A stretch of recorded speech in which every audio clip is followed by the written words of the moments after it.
Hello everyone, today is Friday, July 31st, 2020. My name is Evan and welcome back to another market recap video. If you're new to these videos, welcome. We break them up into two parts. Our first part, we're going to look at everything that went on in the market this week, and there was a lot to cover and talk about over the course of this week. We're going to look at performance, market internals. We're going to dive into a little bit of earnings action in today's video, along with sectors, volatility, really sort of catch you up on everything that happened and everything that stands out from the normal. In part two of this video, we're going to jump into the charts. We're going to put everything into context, look at those longer term trends, and just really try and make sense of where everything is headed. So hopefully that sounds good. Let's jump into today's headlines, or this week's headlines. It was a tech earnings extravaganza this week. We had particularly Thursday being the Super Bowl of all days, where we basically had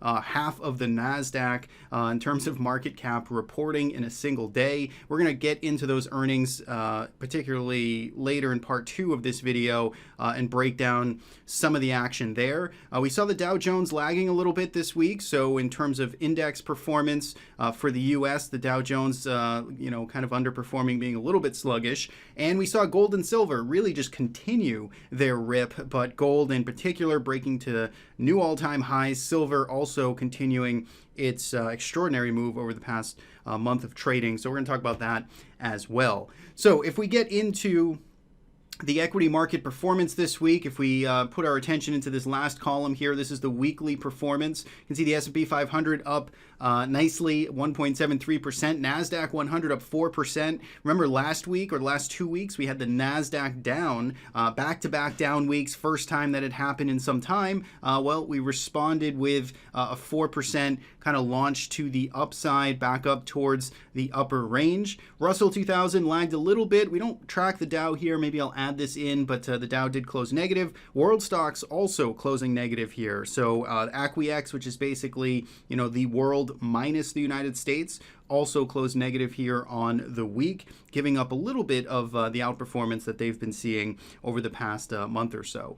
In terms of market internals, it was a pretty constructive week, particularly new highs here up into the 400s. Remember, Friday's numbers that I pull in here are sort of preliminary, so they're not exact, they're not final numbers, but broadly speaking here, it was a constructive week for market internals. AD line being a little bit weaker, a little more mixed, just above kind of the zero line, but on aggregate here, nice positive numbers for the week. Percentage of stocks over the 20 SMA for the S&P 500 sitting around 58%. So really not a heated up market at all. It's kind of a little bit neutral with that bullish tone. In terms of sector performance this week, it was technology right back to the top of the stack. Remember, they were technology in particular, communication services were at the bottom of the pile here for the past 10 days or so. So tech right to the top, followed by real estate and communication services.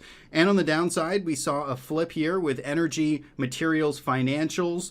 These were pretty much and still are, frankly, the biggest dogs this year in terms of overall performance. You can see they're back to the bottom of the pile here. We're going to talk about financials a little bit later in this video as well. Now, in terms of volatility, not a big change this week, but we did see volatility continue to come out of this market. You can see the VIX closing around 24 into the weekend. That's down from nearly 26 last weekend. So basically, we're still seeing a constructive move here in the VIX, which is lower VIX, which generally speaking, bodes well for equity markets, puts you in a more sort of normal environment. On a long-term basis, we are still trading historically above the average, but one step at a time, 1 week at a time, it is heading in the right direction as of right now. Now, in terms of credit markets, no real standouts here. Basically, both continuing higher, J&K, LQD, those are our proxies for the bond market there, and none of them at this point are shouting any warning signs or telegraphing anything of too much concern at this point in time. In terms of interest rates and some commodities here, we saw yields just dropping, continuing to drop, particularly that 5-year yield really, continuing its slide lower, which means this is good for bond equity or bond ETF holders. So if you think the TLT or the IEF, that means those are rallying on yields falling. Now, in terms of gold and silver, again, you can see there almost 4% and 7% for silver. Crude oil, a little bit down this week, just about 1%, not too much to speak of in terms of oil.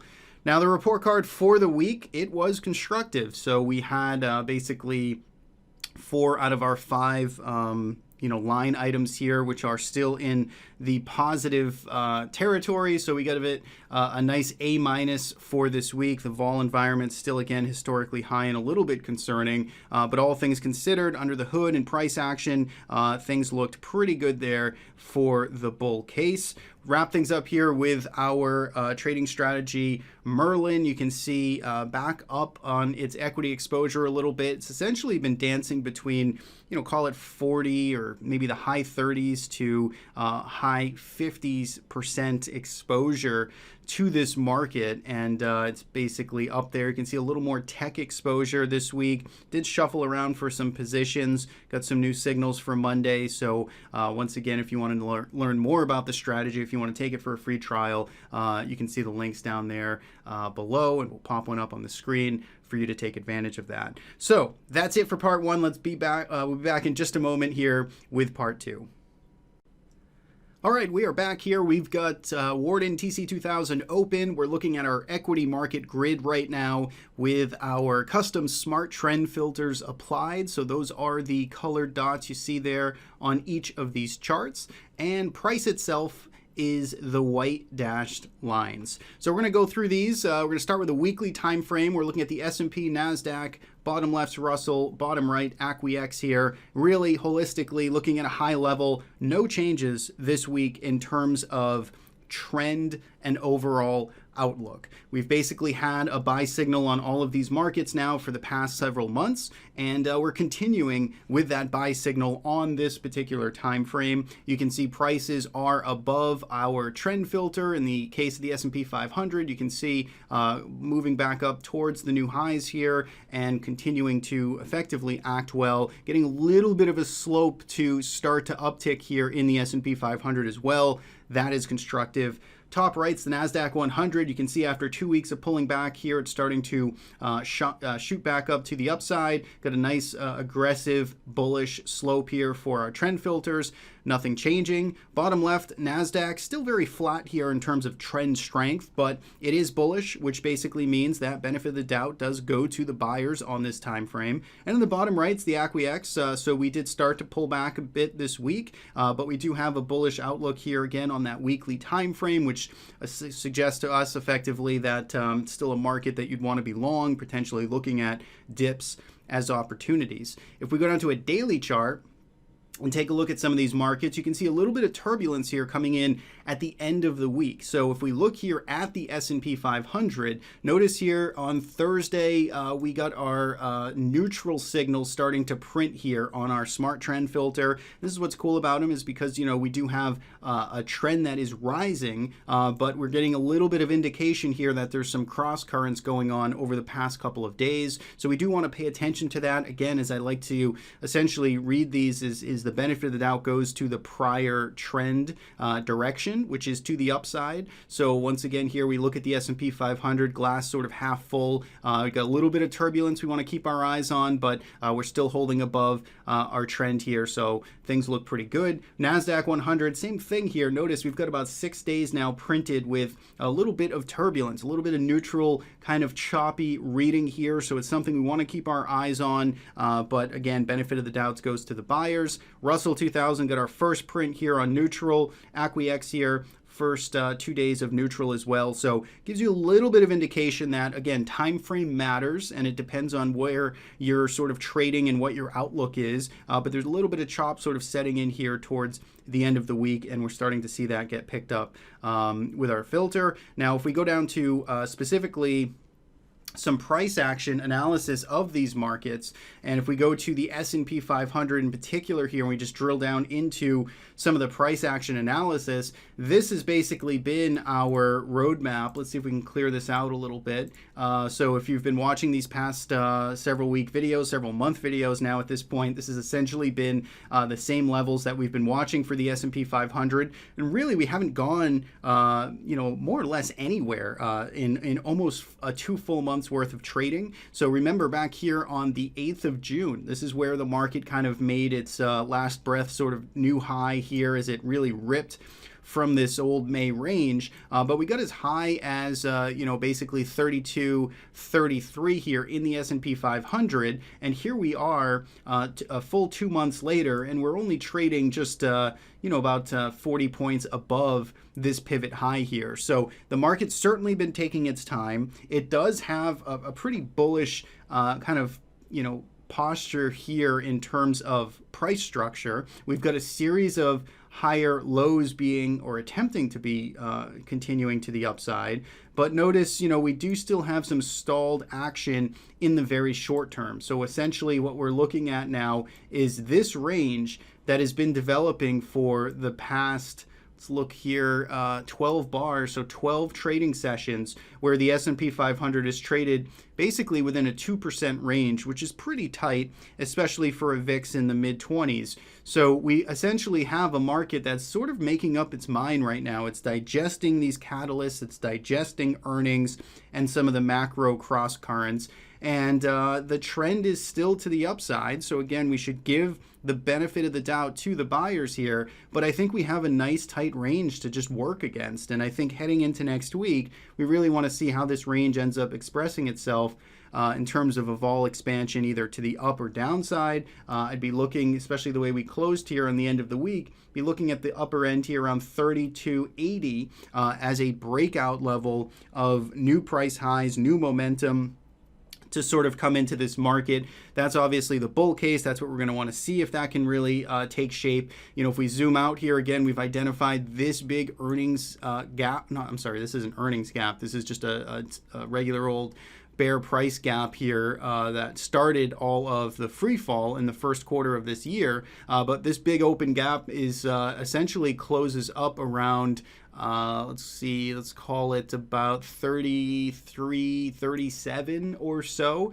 which is basically, another 50, 60 points to the upside. So you're looking at, about a 2% rally to go and fill that gap to the upside. So we'll see if that actually happens. It's a good kind of above target if this does continue to move higher. And of course, if we start to roll over, then we're going to look back to our old 3130 to 3140 level, which is where we broke out from in early July. So all in all here, the S&P 500 this week basically just traded from the lower end of its range back to the upper end of its range, didn't really change anything in terms of price structure, and I think we should be paying attention now for some vol expansion here into next week. The Russell 2000 is, again, pretty much in the same camp here. We have, switch over to this board, we've got the same levels we've been looking at here, call it 144.50, all the way to the upside around 152.15. To the exact high here around 153. So that's still our above head resistance. But if we look here just again at recent price action, you can see we've gone 12, 13 trading days in a very tight range here for the Russell 2000, and we are ripe for some expansion. We are ripe for the market to start to make a move here, directional move, one way or the other. Anybody's guess right now on which direction that's going to be. If we look at our trend filters as we just did, we would suggest or lean on potentially the bull case, but we still need that to be proven. We had a little bit of a wide range session here on Friday, but the buyers did kind of step back up and drive us towards the highs of this trading session, still clearly down almost 1% on the day. So we tested the lower end. Buyers arrived here at the lower end of the range. Let's pay attention to this once again heading into next week.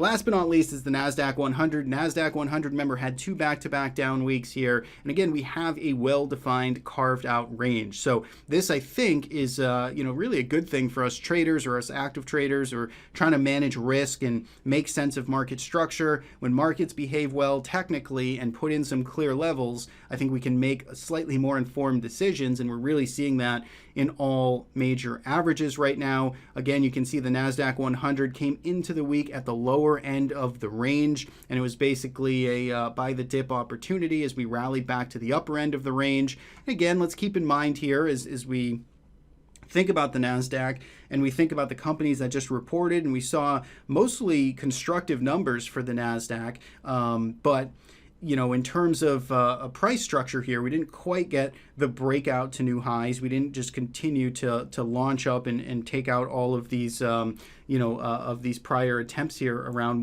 267 or so. We'll need to see if that does happen with some follow through next week. It was a constructive week for sure, but we're still in the same price structure. That's kind of the takeaway here in all of the major markets this week, where we got movement, but not a whole lot to change the outlook in any big way. So that covers the major markets here, major equity markets. Let's move into some of the credit markets here. LQD, JNK, you can see still got some buy signals up here. In terms of our trend filters, bottom left is the VIX. You can see still on a sell signal, and that was down this week 5%. No change there. TLT in the bottom right, so long bond, breaking out to new highs. Got a nice buy signal that's still persisting there. If we go down to a daily chart on these markets, we look at VIX in the bottom left here. You can see getting a little more choppy, more neutral, but still basically a bearish grind lower. And in the bottom right here, TLT again, life's been good for about several weeks now for TLT in terms of the bull case. If we take this over to commodities here, commodities on the week, again, huge story in terms of really gold and silver. Gold breaking out to all-time highs again. This is basically the fresh breakout since 2011, so about 9 years or so since GLD has been back up towards these highs. You can see prices quite extended here in the short term. It's probably not the time to layer into gold and buy gold right now in terms of just a reward to risk basis, but generally speaking, the trend is supportive of higher prices over the intermediate term, so definitely still like GLD. Same with silver. In the very short term, it's very extended, so you may not get the best new entry at this time. However, the trend does bode well over the intermediate term here for SLV. SLV making one of its biggest, sharpest moves on a historic basis right now. Bottom left is USO. Weekly charts still bearish here. Take a look at where this started. Back in February 7th is where we got the sell signal on USO. It's still got a sell signal. Again, if we take this to a daily chart, remember, we've got a USO buy signal since essentially mid-May. So again, time frame matters here. You can see that the trend is very gradual, and you're getting some chop in here for USO. So it'll be interesting to see if it's about to make a rollover here for the first time in a couple of months. And commodities still constructive across the board. Now let's jump over to the earnings, the mega cap earnings that we saw this week, and we've got Apple in the top left, Amazon top right, Google bottom left, Facebook bottom right, and a couple of things I want to sort of just point out is first is just to get a look here on, we're looking at a daily chart on all of these, and we're looking again with our smart trend filters here, so you can kind of see that despite the moves, both mixed in terms of good reactions and negative reactions in the case of Google, we do have sort of mixed, turbulent readings here, sideways readings in all of these stocks. So Apple, Amazon, Facebook, Google, they've all been in nice uptrends, of course, for the past couple of months. But here in the very short term, we've got some turbulence getting printed here in terms of our smart trend filter. So I think that's interesting to point out. I also think, and I pulled out these revenue numbers here, and of course, I'm a technician at heart, so I don't read too much into this in terms of super influencing my decisions. But I pulled this information from MarketSmith, our partners over at IBD, And just to point out sort of the revenue numbers that were reported on a year-over-year basis in these companies. And what I'd like to sort of just piece together here is to just show that, as we've gone with this tremendous rally over the past 3 months, 4 months since the lows in March, particularly in tech, you can see that the market really did sort of sniff it out and get it right for the most part, in the sense that, these earnings numbers, and of course, on a rate of change basis, they're all probably likely slowing, but from a year-over-year just revenue number, we really didn't see any type of big hits here in terms of this past quarter and obviously the macroeconomic situation that we are all in right now. So we look at Apple here, still reporting 11% year-over-year numbers. You can see the stock was obviously rewarded for that, 10%. Again, on a rate of change basis, it's probably slowing, but still the market is kind of huddling into these strongest momentum names. Amazon here, the strongest and still just most resilient business here in terms of rev basis, 40% market. Again, not super 3% move. So again, a lot of this is probably suggesting it got priced in already. Google was the loser today in terms of price action reaction, and in terms of actual revenue numbers was negative. And then Facebook here in the bottom right, plus 11%, was up 8% on the session. So I thought that was pretty interesting, just to sort of tie in some of the numbers here and how the market has been sort of getting ahead of things. Now that the numbers are out, now that we're in these mixed signals here, it's going to be very interesting over the next week or two to see how these things develop. Again, the trends on a broader basis are all still positive here for these companies, and then for basically the underlying Nasdaq, so to speak. So that's sort of what we're working with, and some of the announcements and reactions that we got this week. And we want to pay attention to see how some of these ranges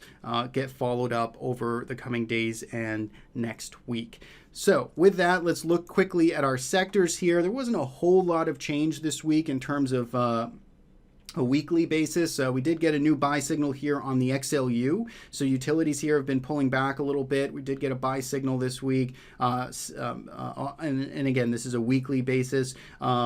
Staples in the bottom right, you can see continuing up. They've been on a buy signal for 3 weeks now, but continuing up as well. And that's about it in terms of change. If we go into a daily chart, you can see some changes here, particularly in the bottom left. So this is Biotech. Biotech was, again, one of our strongest sectors coming out of the bottom of the market in the first quarter, and it is now printing a buy signal here on Thursday. It got its first a sell signal here on Thursday.